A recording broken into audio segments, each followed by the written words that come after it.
All right, I think we're allowing attendees in now, so we'll wait until everybody's kind of in the queue, and then we'll go ahead and start our presentation for this evening.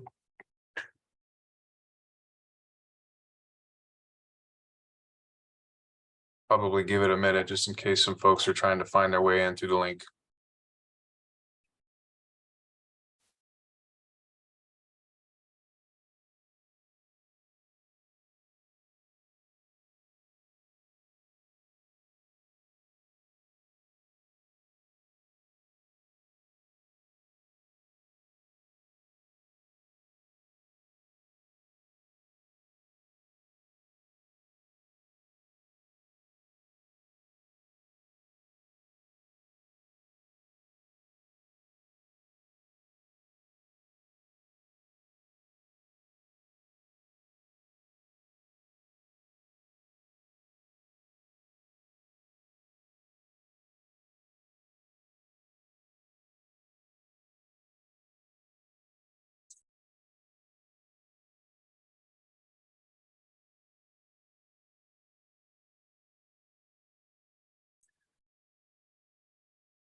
All right, unless there are objections, I'm going to go ahead and get started. And then folks can join as they log in. If we have more people coming, we can answer some questions. So the format for this, we have a little short PowerPoint that we'll share with you. It's got some information regarding AB 481, which is the military equipment bill, and some of the usage and anticipated purchases, et cetera, for this upcoming fiscal year. What we'll do is we'll do our presentation and then we'll open it up to questions on the back end. So appreciate everyone being here tonight. For those of you that don't know me, my name's Brian Matthews. I'm the acting chief of police and will be the one presenting to you tonight. We also have some other staff who are on the call, Officer Cassandra Favell and Lieutenant Garrett Wagner. And then the city manager, Kelly McAdoo, is also here to support and answer questions. So with that, if I could get Lieutenant Wagner to share his screen and we'll get into the presentation here.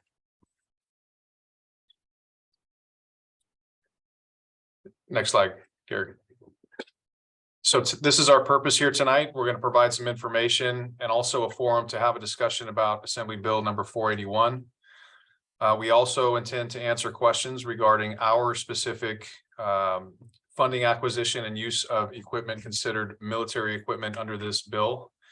And then we're also going to discuss some of the future acquisitions needed to continue to provide public safety services to our community. Next slide.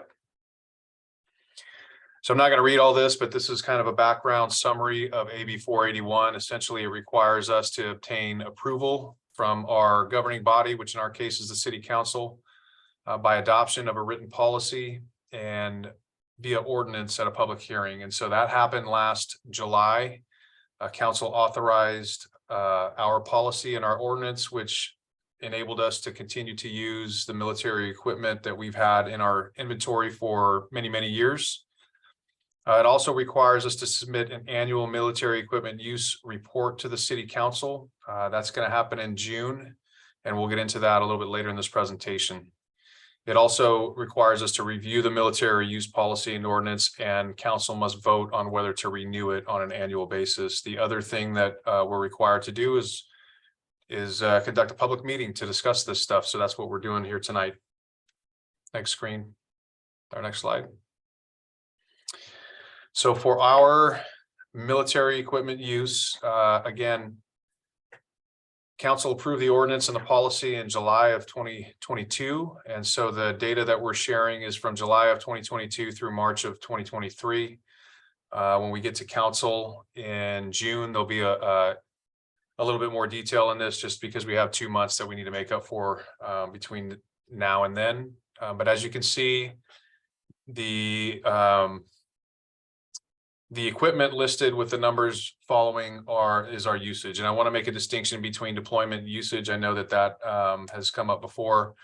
Usage is actually, we've taken it into the field and applied in an operational capacity. So 3 times for the robot, 70 times for our UAS or our drones, 9 times for the armored personnel carrier, 3 times for the command vehicle, 12 times for the noise flash diversionary devices, and we had one deployment of chemical agents during an extended high-risk barricade situation.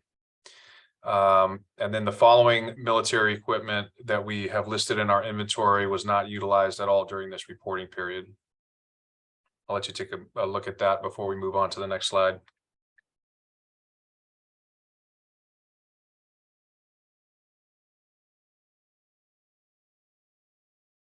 Go ahead, Garrett, next slide. So this is kind of a cost breakdown for this same time period. We broke it down into 3 categories that we're required to report on. So acquisition, training, and maintenance. As you can see in the acquisition column, we only made one acquisition this year, and that was noise flash diversionary devices to replenish our stock. And then the training, if you go down to line 14, ammunition, that was the cost of the ammunition, that was the specialty ammunition that was used in training. And then on the right-hand side was the maintenance for some of these pieces of equipment over the course of this last fiscal year. If I could direct your attention to the line underneath this chart, that lists the total personnel costs over this period for the purpose of training on this equipment. And most of that involves our SWAT team. Next slide. This is just a visual. I think this is an old slide. We updated this one, but for our spending, I think military equipment as is classified under AB 481 is about 0.092 of our operating our total budget. Next slide, please. So projected acquisitions, one of the things that we have to do is we have to notify our governing body, city council, what we anticipate purchasing. So some things that we can anticipate based on the lifespan of pieces of equipment, et cetera. And then there's unanticipated replacement needs. So sometimes equipment gets damaged. Sometimes there's unanticipated usage based on volume. And those are handled on a case-by-case basis, depending on our operational needs. We've kind of broken down equipment into things that are consumable and things that are non-consumable. So consumables would be some of the following: ammunition, the diversionary devices, chemical agents, specialty munitions. And consumables are just those pieces of equipment that once you use them, they're no longer operational and they have to be replaced. Next slide, please. On the non-consumable side, these are projected acquisitions for the next fiscal year. We do anticipate, I'll just highlight a couple of these. We do anticipate asking council to authorize the purchase of some additional UAS devices. One of the reasons for this is because when we got into that program, we learned that there were limitations with the devices that we have here in-house. There are devices that exist that allow you to fly in inclement weather, and that can be distributed among some of our specialty units, like our traffic unit or crime scene technicians, for scene documentation, scene diagramming, for diagramming at the scene of fatal collisions, et cetera. And so we're looking to add units to that particular program. So that'll be part of the conversation that we have with council. The other major replacement piece of equipment is the armored personnel carrier. So the one that we have in-house here is about 15 years old. In talking with our maintenance services director who oversees fleet, it has reached its lifespan. And so we're looking at a replacement for that. And that funding exists in the maintenance services budget for replacement. And then everything else is pretty much replacement based on the end of lifespan. Some of the like the noise flash diversionary device, chemical agents, some of the specialty impact munition systems have a shelf life, and so they need to be replaced on an annual basis. Just to kind of give you an idea of how that happens, the manufacturer guarantees those for 5 years. They have a 5-year shelf life or 5-year warranty. And once they exceed the 5 years, they're not supposed to be used operationally in the field. And so we have a kind of this rolling cycle that happens every fiscal year where we replace a portion of those once they hit the 5-year mark, and then anything that's over 5 years we use in training. Next slide. I want to talk a little bit about the federal 1033 program. So for those intimately familiar with AB 481, like some of us on this call, this is kind of the impetus behind its development. So what was happening at some places in the state of California was you had law enforcement agencies who were part of this program, and they were transferring small arms and large tactical vehicles to local law enforcement agencies through this program. And a lot of the communities had no knowledge of it, no say in it. And I think that's one of the reasons why AB 481 exists, is to be transparent in that regard. This program is administered through the governor's office, through Cal OES. It is a law enforcement support office program, often referred to as the 1033 program. And what it does is it allows for local agencies like us to acquire equipment that's purchased by the Department of Defense. One of the thought processes in this, and talking to the person that oversees this program for the state, was the military often has a surplus of equipment that has already been paid for by the taxpayers, and if they're not going to use it, or it's reached its service life for the military, they no longer need it, they basically destroy it. And so the thought process in developing this program years ago was, the taxpayers have already paid for this equipment, why not repurpose it? And so we can give it to local, not only law enforcement agencies, but fire departments have access to this program as well.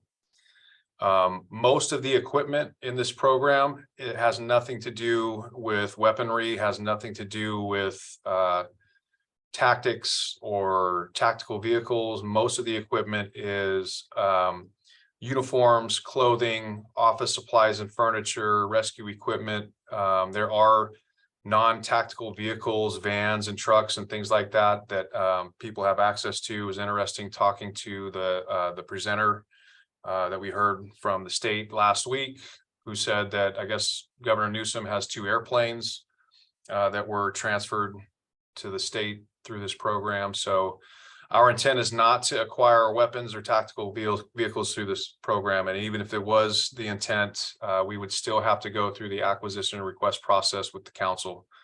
But we do hope to continue participating in this, because again, we can get some equipment for the building here through this program at no cost. Next slide, please. In closing, next steps. These are going to be some of the requests that go to council. We are scheduled to present to the council on June 20th, 2023. We're going to ask them to reapprove the policy, the military equipment policy, and the ordinance.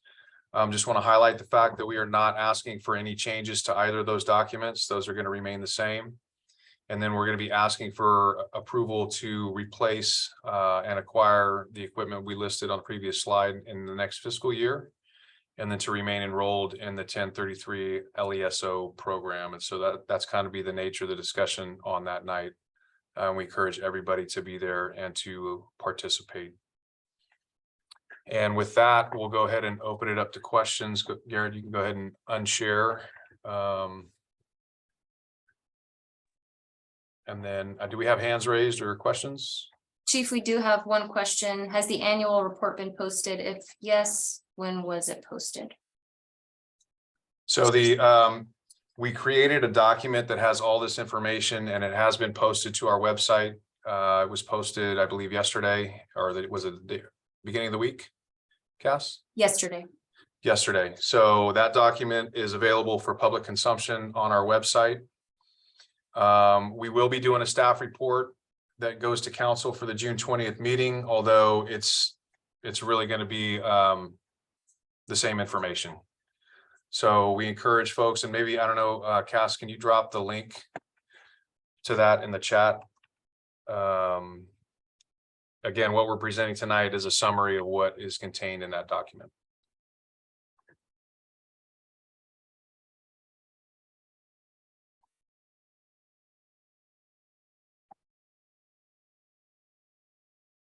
We have another question. Are there any grants HPD can apply for acquisition of new equipment?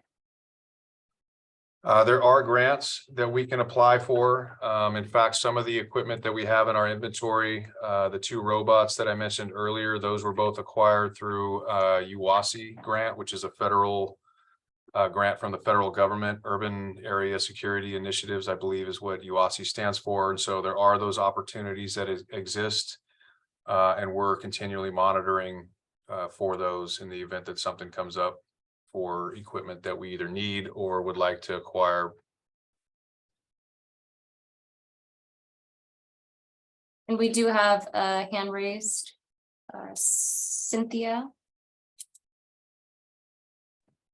Cynthia. Hi, can you, Yes. yeah, can you hear me? Go ahead. Thank you. Yeah, my name is Cynthia Nunes. I'm actually calling because, unfortunately I joined a little bit late, but from what I looked at, unless I missed it, on the reported for like the 0 uses, for example, on the assault rifles, I feel like, would this be like, I guess I'm wondering if this is like some sort of underreporting too.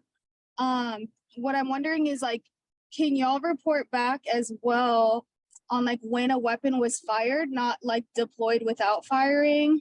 And then also I'm not seeing anything here about like personnel costs from reporting on costs.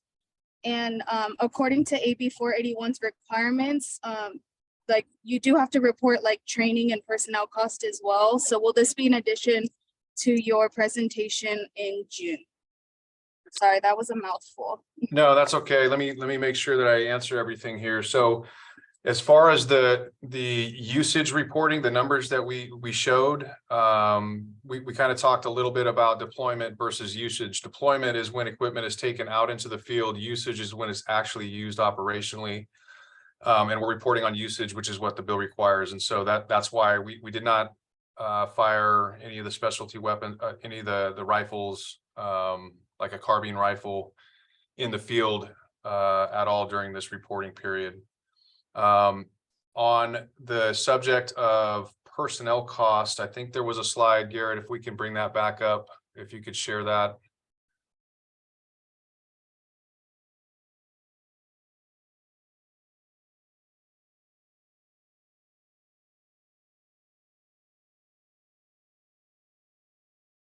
So on this particular slide kind of shows a breakdown of the cost based on acquisition, training, and maintenance. And then the first sentence underneath that, the chart has the number for the total personnel costs. And this is primarily training related costs specific to our SWAT team, since a lot of this equipment is possessed and used by our SWAT team.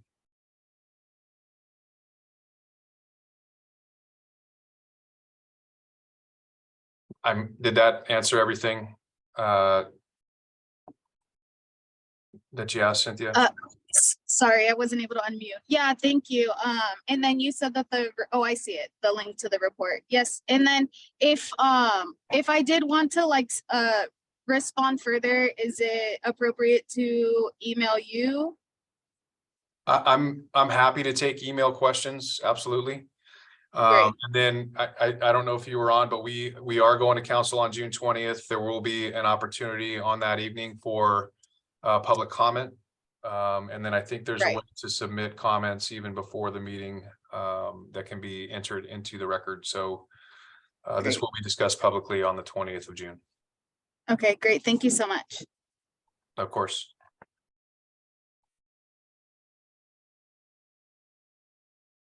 So far, I don't have any other hands raised or open questions.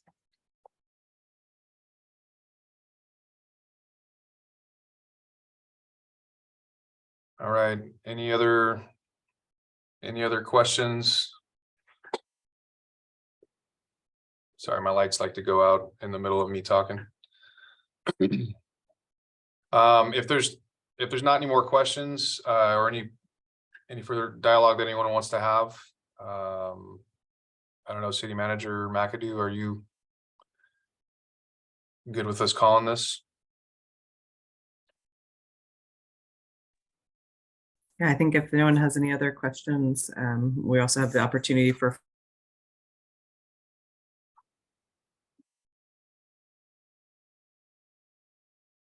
I think we lost her.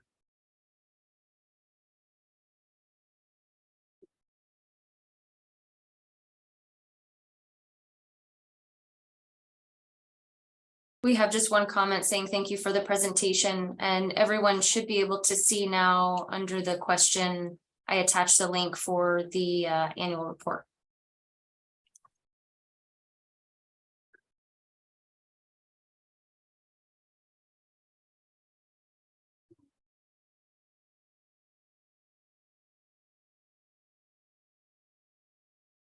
Sorry about that. I just got totally disconnected and came back on. Hi, I wasn't saying anything important other than everyone has an opportunity to come and talk at council as well. And then Acting Chief Matthews had offered his to answer questions independently via email as well. So thank you for being here. Yeah, appreciate everybody being here, for being engaged on this issue, and we're happy to answer any questions anyone has down the road. Thank you.